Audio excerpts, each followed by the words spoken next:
केरा दर्जनमा होइन केजीमा पाउने ठाउँ कपिलवस्तु जिल्लाको तौलिया सदरमुकाम पर्यो। यहाँ चाहिँ दाइ केरा किन यहाँ तौलेर पाइन्छ? पहिल्यैदेखि यस्तै हो? परम्परा चलिरहेको छ सर। हजुर। अनि यहाँ चाहिँ तौलेर है? किन्दा पनि त्यही हो होइन? किन्दा पनि त्यही गरेर किन्नुहुन्छ? किन्न पनि त्यहीबाट किन्ने हो गोदामबाटै। हजुर। यसले गर्दा किन्ने मान्छेलाई पनि फाइदा भयो होइन दर्जनमा भन्दा? फाइदा छ सर। जस्तै 1 केजीमा कति दर्जन जति आउँछ? अब 1 केजीमा तपाईँको 1 दर्जनै आउँछ। 1 दर्जन है? 14वटा पनि आउँछ। 15वटा पनि आउँछ। 9वटा पनि आउँछ तपाईँको। यो कुन केरा? हरिसाल हो? हरिसाल केरा। ए 50 रुपियाँको 1 केजी केरा किन्दैछ यहाँ दाजुले मलाई चाहिँ तौलेर दिँदै हुनुहुन्छ। ल हेर्नु यहाँ 50 रुपियाँको 1 केजी केरा होइन।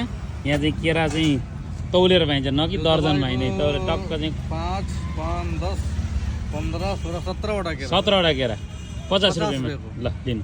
सबभन्दा सस्तो केरा। सबभन्दा सस्तो केरा होइन? आफ्नै देशको केरा हो।